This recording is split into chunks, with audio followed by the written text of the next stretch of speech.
Before we get started today, just a little advice for you guys. Anybody who uses Twitter on any scale, I found a program called Twins, Twinds. It allows you to add up to 50, allows you to follow up to 50 people a day, because Twitter has rules about following too many people or too many people following you. And most of those people will turn around and follow you back. I've been doing it for the last 3 days, and I went from Monday I only had 33 followers. Today I have 260. So anybody who uses Twitter wants to build their Twitter following, it's a good way to do it, and it's free.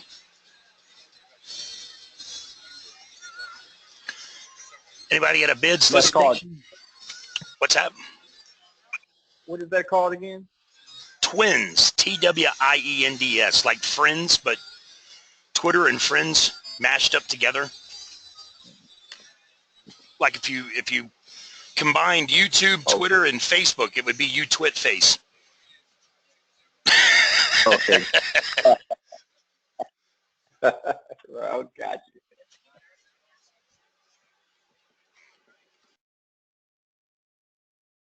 All right, got it.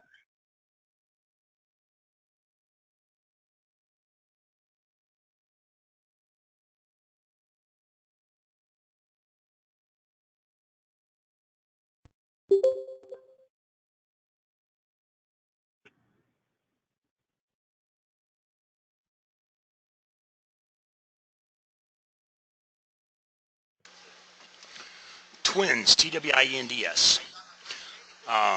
Did anybody get a bid due today? Does anybody want to start? Is anybody in a hurry? Does anybody got a bid, proposal, solicitation they want to work on in general, or a question? John, it's Jacqueline Fredgo. I have a question. Okay. So because since our company is not a veteran-owned, or it's not even certified as a veteran-owned business, it was suggested that we actually partner with a veteran-owned business to provide services. Is it better to form a joint venture or to be a subcontractor? If you could explain the reasons why, that would be great. Okay. If you're going to do that, and because you're not veteran-owned and the business that you want to partner with is, they're going to have to be majority owner of this partnership. So you got to make sure if you're going to partner with someone, you can trust them. And when I say that, I mean it with the utmost respect, but at the same time, I mean it with the utmost disrespect whatsoever. For example, I had a client who had a business for 32 years. 32 years he's run this business. And he decided, because his wife was a minority and a woman and a veteran, that he was going to make her majority owner. And that worked out for about a year, and then they got into a big argument. She left him and took his business. And if you can't trust, if you know you can trust someone, that's great. But if you can't trust your wife,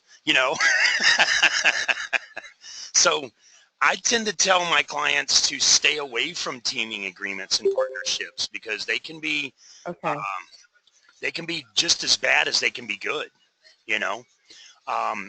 A much safer route is to subcontract. Now, if it's a veteran-owned set-aside, they can't sub to you because you're not veteran-owned. They would have to sub to another veteran.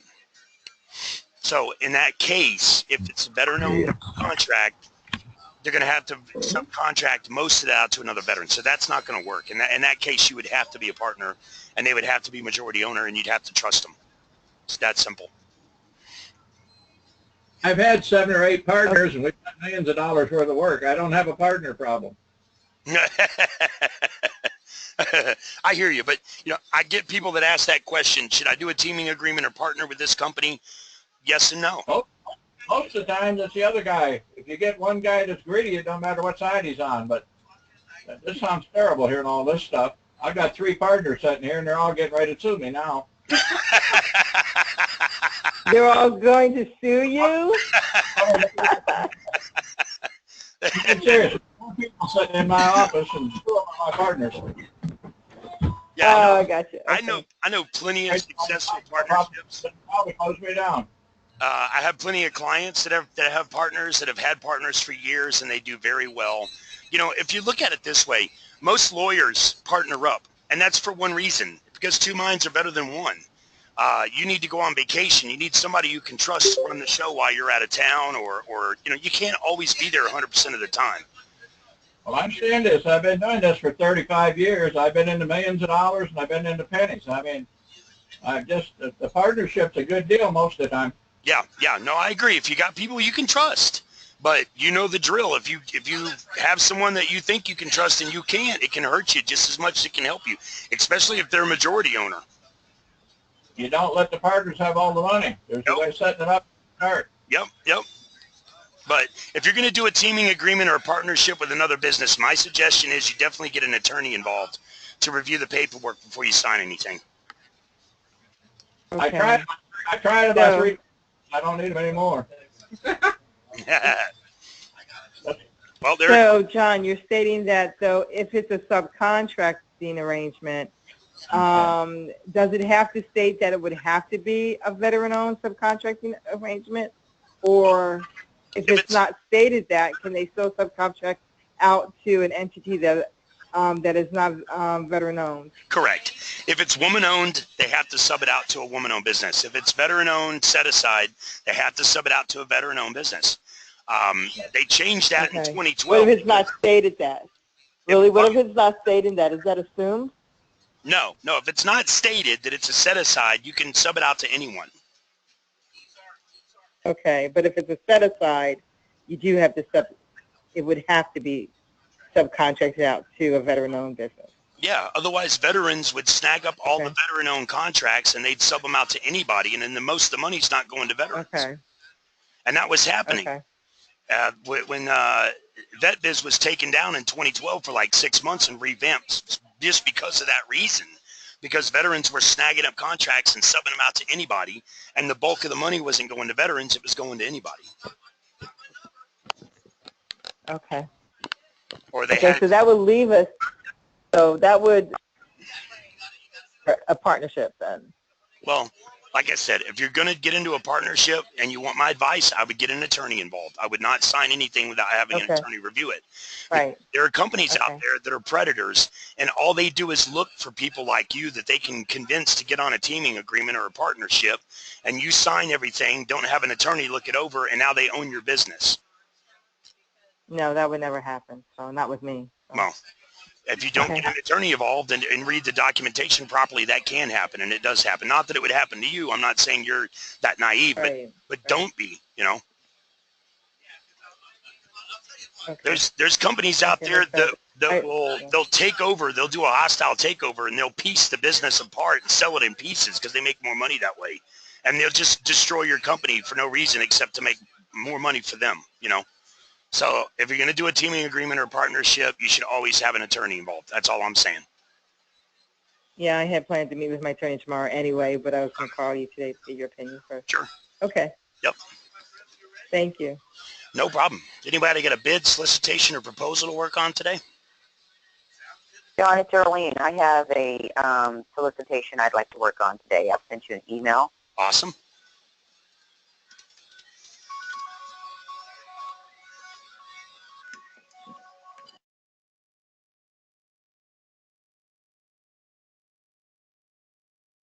And it's the second one down.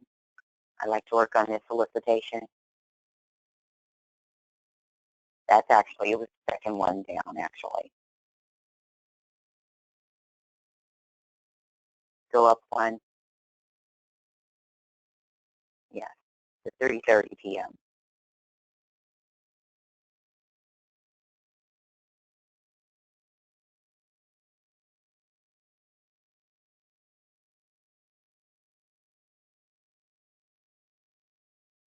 That's it.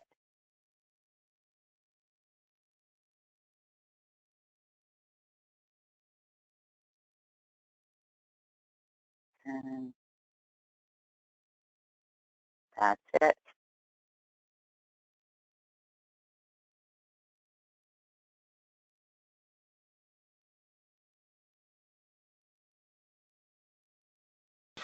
Okay, what questions do you have?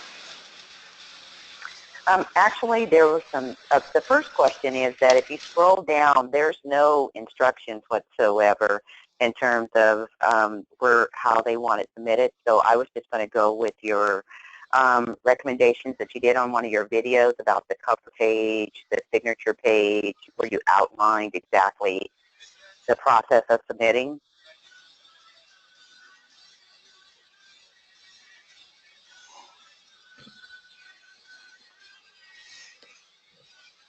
So that was my first question. Should I use that outline that you gave in one of your videos to submit in that format? Alrighty.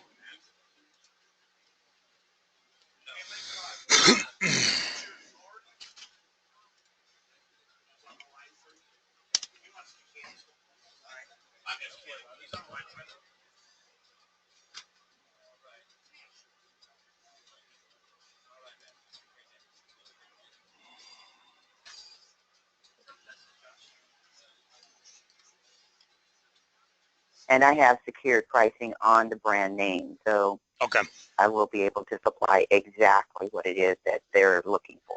Awesome. Yeah, in this case, they're not giving you any instructions, so I would follow the, wait a minute, there's a modification here. Right. And if you take a look at the modification, they actually changed the date, and they changed one other thing in terms of the options, the optional purchase 1 and optional purchase 2. And I wanted you to give me a clear explanation of what they're saying. Do you select one of the options, or do they want both options? What are they communicating?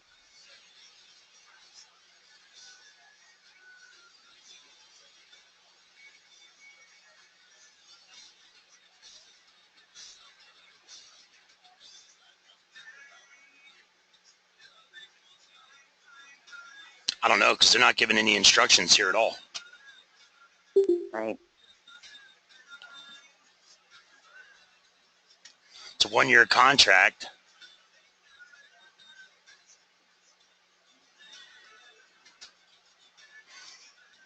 I'd give them 2 options. Option 1, a price for 2,000 locks for option 1, and a option for additional 2,000. Maybe offer them a bulk discount if they do them at once. Okay. And then you're going to So a discount. Go ahead. So a discount if they're ordering option 2 would be a lower price than option 1, right? If they order just one option, then you're going to give them X. But if they order both option 1 and option 2 at once, you should be able to get a bulk discount from your supplier and pass that on. Okay. And in your example, in your video, where you're covering the cover page, the signature page, on the signature page, you give an example of how you address the situation with the various options, but on the example that you're using, they don't have any changes or any modifications. So I'm wondering, how would I address that on the signature page?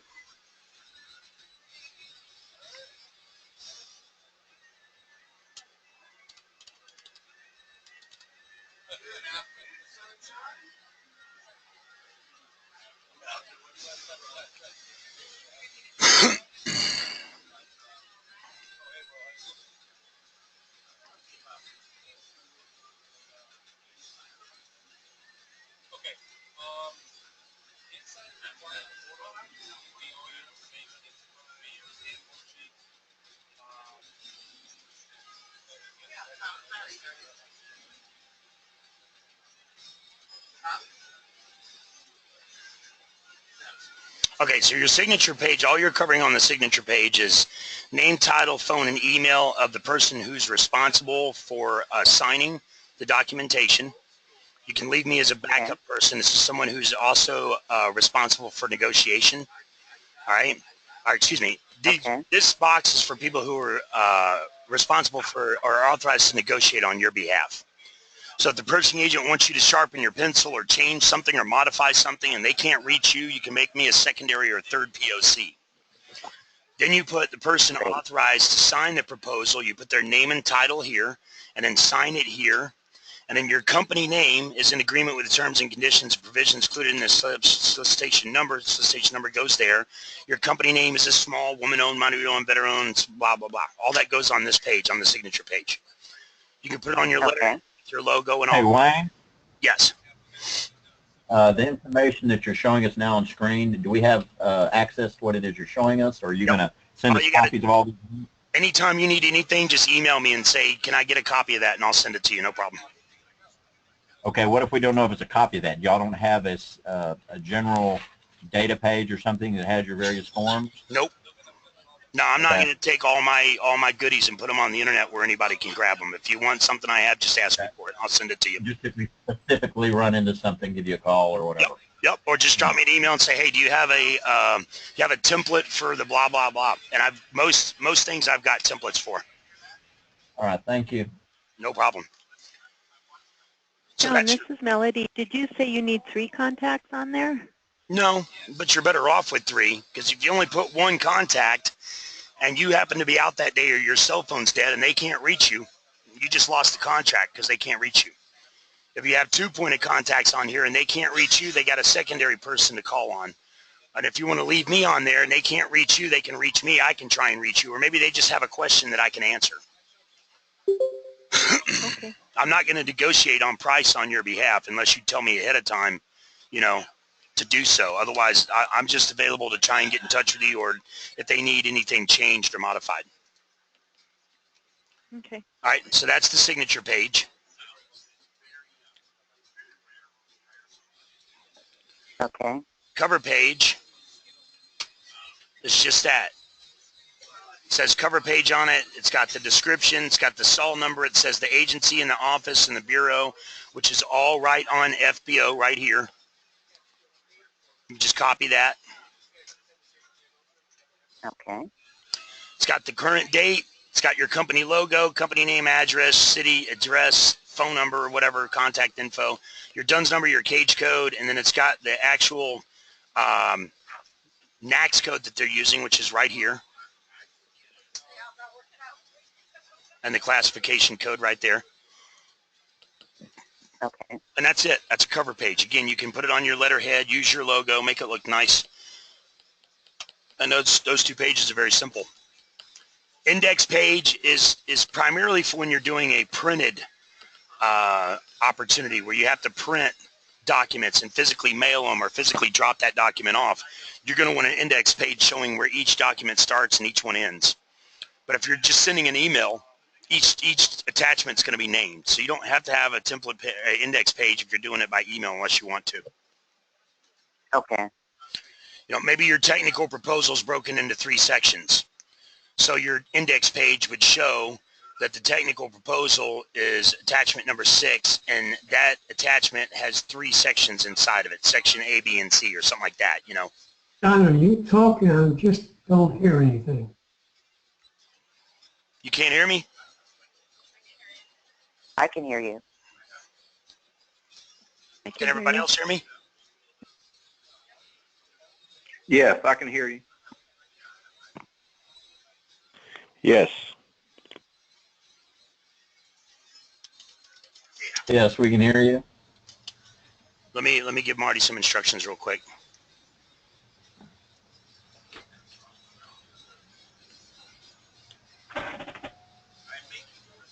I got Brian sitting here just dying to bed, and I don't even know what house you're in. Let me call him later.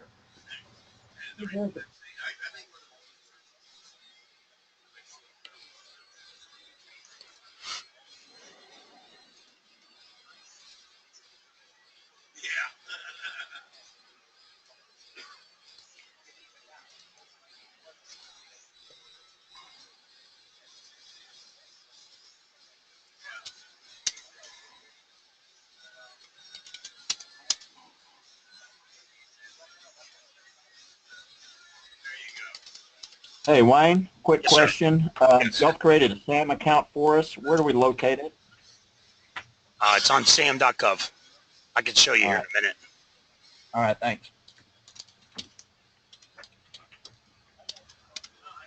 Is that you, Marty? Did you see that show? What a night. Marty, can you Yeah, hear I'm me now? back. I'm back now.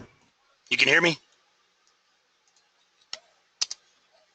Yeah, I can hear you now. Okay.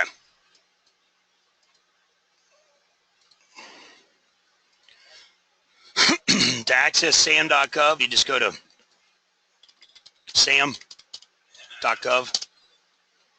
Make sure you spell it right. I did it again, didn't I? Yep.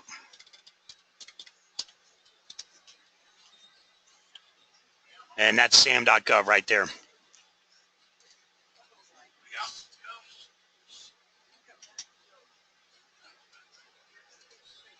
So index page only if you're printing. Your standard form is typically the price proposal. Standard form is usually included with the opportunity inside of FBO, or if not, they'll tell you they need you to use standard form 1449 or 1441. You can Google those and download them off the GSA's website. You need a copy of your reps and certs, which you would get out of SAM. So you go to SAM, you go to search records, you put in your company name, DUNS number, or cage code 5YMD1, and search, and then go to your profile right here, view details, and then go to reps and certs, and you can download it right here. When you download it, it's going to download to your desktop.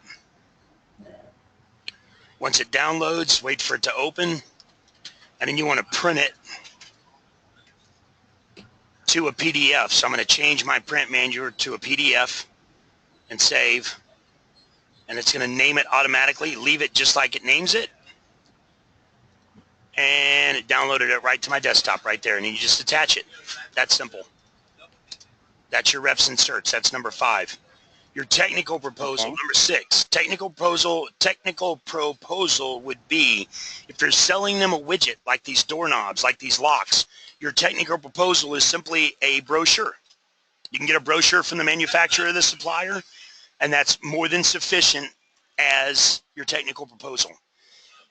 If you're selling a service, if you're building something, or you're supplying maintenance, or you're doing janitorial, or you're not just selling them a widget, you're providing a service, then your technical proposal is going to be a detailed description on how you're going to provide that service, how you're going to meet the warranty issues, and how you're going to install it correctly, and how you're going to maintain it correctly, and how you're going to do it green and be good to the environment and be safe and make sure your employees don't get hurt and all that.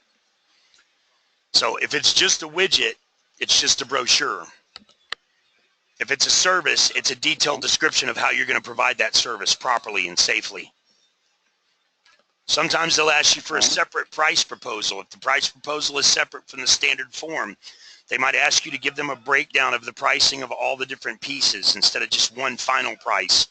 They might ask you to give them a price on the doorknob, a price on the key, and a price on the shipping, and a price on the accessories, and a price on, they might ask you for a breakdown. Sometimes they just ask you to put in the standard form with your total price on it. And sometimes they'll ask you for past performance. Past performance means experience that you have, contracts that you've done personally, or your employees have done personally, or your subcontractors done. Any experience you have or your associates have is your past performance. A lot of times they'll ask for past performance. They'll be real specific that they want it within the last 3 to 5 years, and they want it as close to the same as the contract that you're bidding on as possible. Okay. Right? If they don't indicate past performance, do you need to put that in, or like You on one of could. ours it had? I mean, you could, It didn't but specify that. for the most part, when it comes to government company, that's something that I would decide by looking at the actual solicitation itself and determine if I think whether or not I should. But for the most part, like I tell you in a lot of my videos, you give them exactly what they ask for. No more, no less. Okay. All right, but if they're not telling you how they want you to submit the bid, then it's up to your discretion, in which case, yes, I would. But if they're telling you all they want is a cover page, signature page, copy of your reps and certs in the standard form, that's all you have to give them. It's exactly what they ask for, especially if they're giving you a page limit. Sometimes they'll say no more than 20 we had pages. those 1 through 11 questions. They didn't specify past Right. performance. Right. So like in your resume case, and stuff like that. right. In your case, you're being given very explicit, specific directions on how they want you to submit your bid. So you follow those directions. In her case, they're not telling her anything. They're not giving her any instructions, so they're leaving it up to her discretion. So that's different. Okay. All right. Okay. Thank you. Great. And John, can I get a copy of the template for that signature page? Can you email that to me? It's on its way. Great. Thank you. Yep. Any other questions? Anybody else got a bid, solicitation, proposal to work on? I'm just going to be here in about Hey, John, 20 minutes. Yes. I got one quick question. I'm coming in kind of late to this. Can we go through this training again if necessary? I do this training every day from 4 to 5. You're more than welcome to log in and ask me any question any day. Some days I go through the same stuff over and over, and that's okay. You know, we get new people in, and they'll ask the same question that was asked yesterday, and that's all right. Right. You know, I make myself available because I want everybody to have as much information and knowledge behind them as possible. So, yeah, I do a lot of repeating myself, but it's all good. No problem. The other thing was, would it be better if we kind of got in an email and typed up questions that we had beforehand so you kind of knew what they were? Sure. And Yeah, then you you can can just do that too. You can also, if you never have access to me or you're busy one day and you can't get access to me, pretty much everything I cover in these trainings, I've got a video somewhere that covers it. Okay. Like what I saw some went through, YouTube links you've given us. what we just went through on the instructions to offer. Mm-hmm. If you go to YouTube and you search instructions to offer, Okay. there's 233 videos out there, and almost all of them are mine. And they're all instructions on how to submit a bid. And most of them are exactly what I just went through, showing the different documents that are required in the 52.212-1. All right. I appreciate that. Yep. And most of these videos are mine because no one's willing to put this information out for free. Only I do. Right. Proposal writers don't want you to learn this stuff that I'm teaching you because they want you to pay them. If you learn you're not going to pay them, they lose money. So they don't want you to learn this stuff. They hate my guts, but I don't care. Appreciate very much what you do. Thank you. Yes, sir. That's why there's only 223 videos compared to if you search government contracts.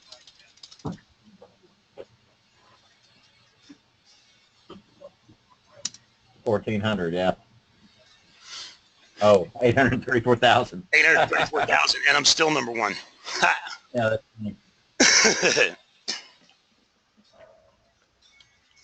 Any other questions? Anybody got a bid, solicitation, proposal to work on?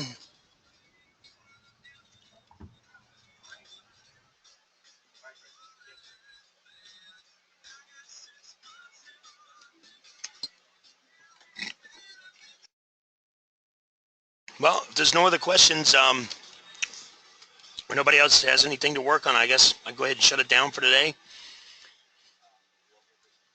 Be back on here tomorrow, same bad time, same bad channel. Just let me know ahead of time if you want to join. If you got a bid you want to work on, do like Erlene did and send me an actual link to it like this. So I don't have to search it and find it and go through a lot. We can just click on it and go straight to it. Makes everything easier. And actually, You have another one. I Awesome. just sent you another one, right, because I have Okay. a question regarding that one. All right, go for it. And the question was basically that if you'll scroll down, they're indicating that they specifically want this brand name, and I have located the product with that brand name.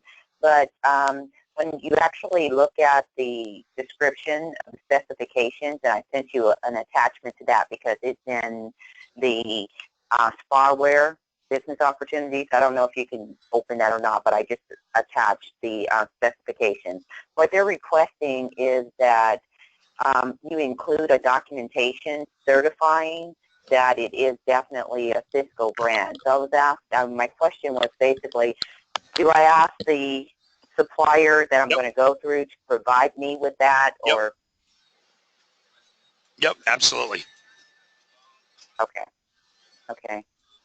So that's not uncommon. They're not saying that you have to be you have to partner with Cisco. They're just saying whoever you're purchasing the product from has to ensure that it is definitely that brand. Yeah, you do exactly like they're asking. You just get them a document that certifies that that's a Cisco product, and that's good. Okay. Great, thanks. That was my question. I had a client that sold Nick cards, and they didn't buy them from Cisco USA. They went to Cisco overseas, and there was no specification. It said the cards had to come from the United States. But the supplier here in the United States got mad because she didn't buy from her, and she tried to go and do a bid protest that the warranty was different. And the warranty was different. It was actually better. So her bid protest was denied, needless to say.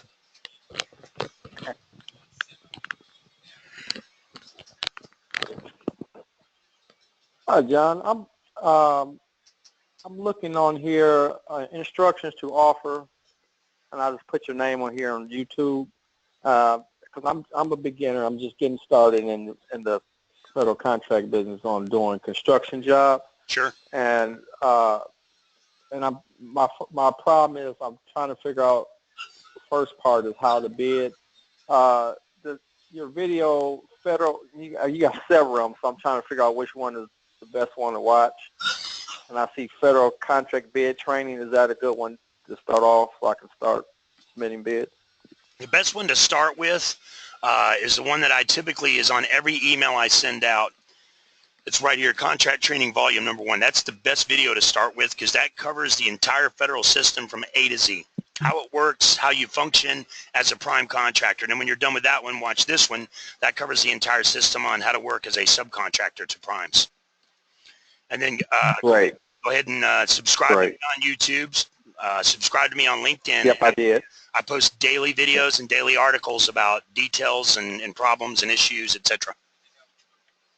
Great. Yep, I subscribed yesterday. Awesome. Good job. Thank you. Thank you. No problem. Any other questions? Anybody got a bid, solicitation, proposal they want to work on? Does anybody want to go to the carnival?